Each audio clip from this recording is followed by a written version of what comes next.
திருந்திய நெல் சாகுபடி முறையின் தொழில்நுட்பங்கள், இளம் நாற்றுகளை அதாவது 14 வயதுடைய நாற்றுகளை நடவு செய்தல்.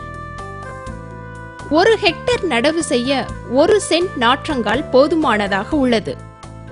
1 ஹெக்டருக்கு 3 கிலோ விதை மட்டுமே தேவைப்படுகின்றது. அதிக இடைவெளியில் அதாவது 22.5 சென்டிமீட்டர் என்ற முறையில் சதுர நடவு செய்யப்பட்டு வருகின்றது. 1 குத்துக்கு 1 நாற்று நடப்பட்டு வருகின்றது. சதுர முறையில் நடவு செய்ய கயிறுகளில் தகுந்த இடைவெளியில் குறியீடுகள் அமைத்து நடவு செய்ய வேண்டும். நாற்றுகளை ஆழமாக நடாமல் மேலாக நடவு செய்ய வேண்டும். உருளும் களைக்கருவி உபயோகித்து மண்ணை கிளறிவிட வேண்டும். வயலில் களை இருந்தாலும் இல்லாவிட்டாலும் நடவு செய்த 10 நாட்கள் கழித்து 10 நாட்களுக்கு ஒரு முறை 4 தடவை குறுக்கும் நெடுக்குமாக களைக்கருவியினை உபயோகிக்க வேண்டும்.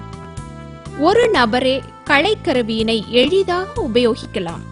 ஒவ்வொரு முறையும் உபயோகிக்க 1 ஏக்கருக்கு 2 முதல் 3 ஆட்கள் தேவைப்படுகின்றனர்.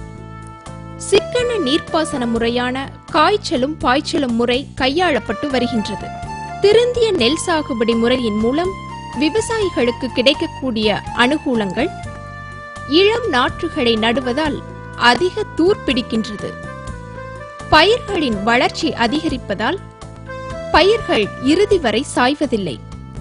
அதிக ஊட்டச்சத்துக்கள் கிடைப்பதால் பயிர்கள் அறுவடை சமயத்திலும் பசுமையாக இருக்கின்றன.